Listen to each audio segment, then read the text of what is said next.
Right bulletin లో breaking news చూస్తున్నాం. ఆంధ్రప్రదేశ్ ముఖ్యమంత్రి చంద్రబాబుకు తెలంగాణ ముఖ్యమంత్రి రేవంత్ రెడ్డి కీలక సూచన చేశారు.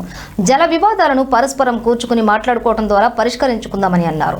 రంగారెడ్డి జిల్లా రవిద్యాల సుజెన్ మెడికల్ ప్రారంభోత్సవంలోని ఆయన మాట్లాడుతూ రెండు రాష్ట్రాల మధ్య వివాదాలు ఉండకూడదనే కాంగ్రెస్ తెలంగాణ రాష్ట్రాన్ని ఇచ్చిందని గుర్తు చేశారు. రాజకీయాలకు అతీతంగా నీటి సమస్యను పరిష్కరించుకోవాలని ఆయన సూచించారు.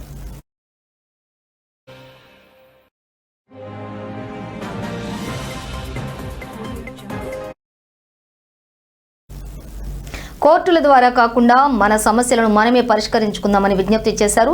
జల వివాదం విషయంలో రాజకీయ ప్రయోజనం పొందాలని తమ ప్రభుత్వం ప్రయత్నించడం లేదని స్పష్టం చేశారు.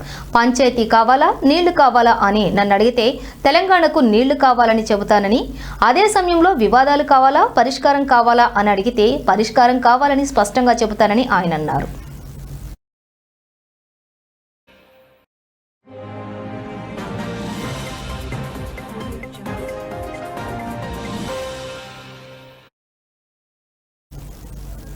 ఇక ఏపీ ముఖ్యమంత్రి చంద్రబాబుకు ఈ వేడుక ద్వారా విజ్ఞప్తి చేస్తున్నానని, కృష్ణా నదిపై ఉమ్మడి రాష్ట్రంలో ఉన్న ప్రాజెక్టుల అనుమతులకు అడ్డంకులు సృష్టించవద్దని కోరారు.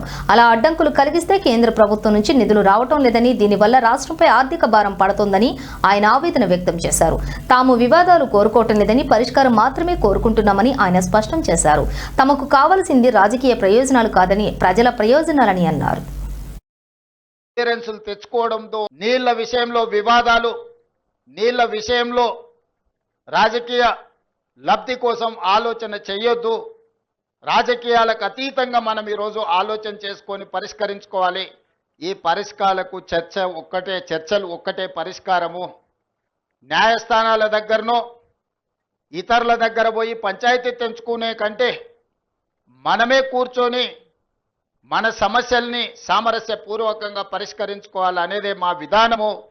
పక్క రాష్ట్ర ముఖ్యమంత్రి గారికి నేను విజ్ఞప్తి చేస్తున్నా, కృష్ణా నదిలో ఉన్న మా పాలమూరు రంగారెడ్డి ఎత్తిపోతలు కావచ్చు, మా కల్వకుర్తి లిఫ్ట్ ఇరిగేషన్ కావచ్చు, మా డిండి ప్రాజెక్టు కావచ్చు, మా ఎస్ఎల్బిసి భీమా నెట్టంపాడు ప్రాజెక్టులు కావచ్చు, ఉమ్మడి రాష్ట్రంలోనే మంజూరైన ప్రాజెక్టులు.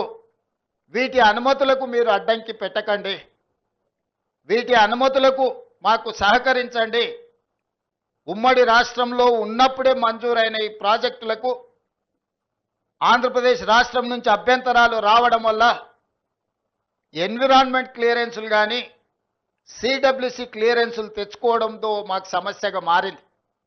ఇవి రాకపోవడం వల్ల మాకు రావాల్సిన బ్యాంకులో నుంచి రుణాలు కానీ, కేంద్ర ప్రభుత్వం అందించాల్సిన సహాయం కానీ, యాక్సిలరేటెడ్ ఇరిగేషన్ బెనిఫిషియరీ ప్రోగ్రాంలో కేంద్ర ప్రభుత్వం 60%